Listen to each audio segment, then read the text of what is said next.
Filosofi KHD yang pertama, pendidik menuntun anak menuju kodratnya, yaitu kodrat alam dan kodrat zaman. Kodrat alam merupakan lingkungan di mana anak itu berasal, termasuk di dalamnya sifat dasar anak yang tentunya berbeda satu dengan yang lain. Beda anak, beda juga cara membelajarkannya, karena pribadi anak itu sendiri adalah unik. Saya mengumpamakan proses menuntun anak itu seperti memasak. Setiap bahan makanan memiliki sifat dasar dan cara pengelolaan yang berbeda. Seseorang yang akan memasak harus mengerti bagaimana mengelola setiap bahan makanan tersebut hingga menjadi makanan yang lezat. Seperti halnya ikan, dalam pengelolaannya harus memiliki teknik yang benar sehingga tidak menimbulkan aroma amis dalam penyajiannya. Daging ikan yang dimasak dengan suhu yang sangat panas dapat merusak cita rasa ikan tersebut. Dimasak terlalu lama, dagingnya akan hancur.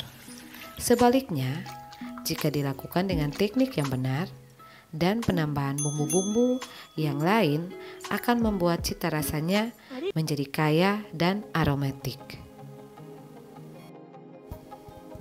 Ini berlaku pula untuk bahan makanan lainnya, seperti sayur, daging, telur, buah-buahan, dan lain sebagainya. Harus dikelola dengan teknik yang benar. Sama halnya dengan menuntun anak, pengajar harus mengenali kodrat alam dan kodrat zaman, dengan tetap terbuka dan mengikuti perkembangan zaman, namun tetap mengedepankan nilai-nilai norma dan juga budaya bangsa. Filosofi KHD yang kedua, berpusat pada anak. Anak menjadi pusat pembelajaran, pendidik menjadi pribadi yang memberi kebebasan kepada anak untuk belajar sesuai dengan bakat, kemampuan, kesenangan, dan minat. Anak aktif serta terlibat untuk mengeksplor dirinya sehingga pembelajaran menjadi lebih bermakna. Sedangkan guru memberi tuntunan dan arahan agar anak tidak kehilangan arah dan membahayakan dirinya. Filosofi KHD yang ketiga, ing ngarso sung tulodo, ing madya mangun karsa, tuturi handayani. Di depan sebagai teladan, di tengah sebagai fasilitator, di belakang sebagai motivator. Ini merupakan pokok dasar seorang pendidik dalam menjadikan dirinya model pembelajaran. Sebagai pendidik, saya harus menjadikan diri saya sebagai teladan, memberi tuntunan, memberi dorongan positif, membangun semangat anak didik, mengembangkan diri mereka dalam konsep merdeka belajar. Tantangan penerapan pemikiran KHD.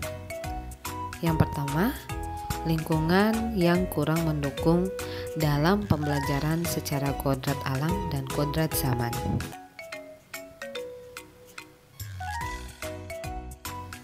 Tantangan yang kedua, orang tua yang hanya ingin meningkatkan nilai akademik siswa tanpa peduli dengan penanaman budi pekerti dan karakter serta potensi anak.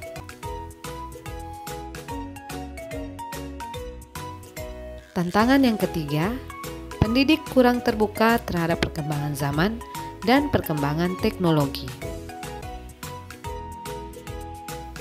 Yang keempat, penanaman budi pekerti hanya dilakukan di lingkungan sekolah, sedangkan di lingkungan keluarga, anak kurang mendapatkan keteladanan dari orang tua. Solusi penerapan pemikiran KHD. Yang pertama, Gunakan metode pembelajaran yang beragam guna memenuhi karakteristik diferensiasi anak. Solusi penerapan pemikiran yang kedua, sosialisasikan pemahaman pentingnya budi pekerti kepada semua stakeholder yang ada di sekolah, orang tua, siswa, dan masyarakat.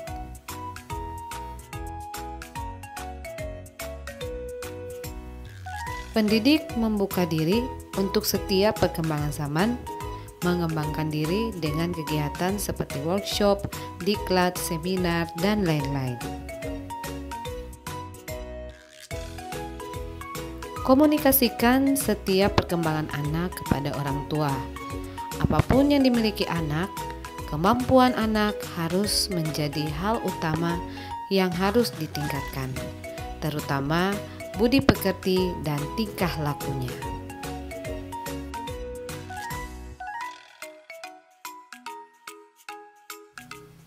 Refleksi kali ini, pola pikir KHD terkait pendidikan bahwa guru menuntun dan memberi tuntunan dilakukan dengan sungguh-sungguh.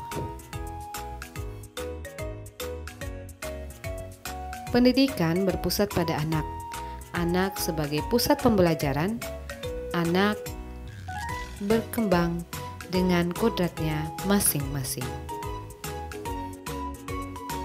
Langkah konkret melaksanakan pendidikan berorientasi dengan konsep merdeka belajar.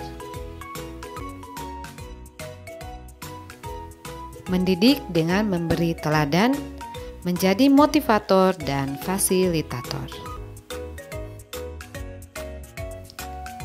Demikian demonstrasi kontekstual yang bisa saya sampaikan. Salam guru penggerak, tergerak, bergerak, menggerakkan. Salam dan bahagia.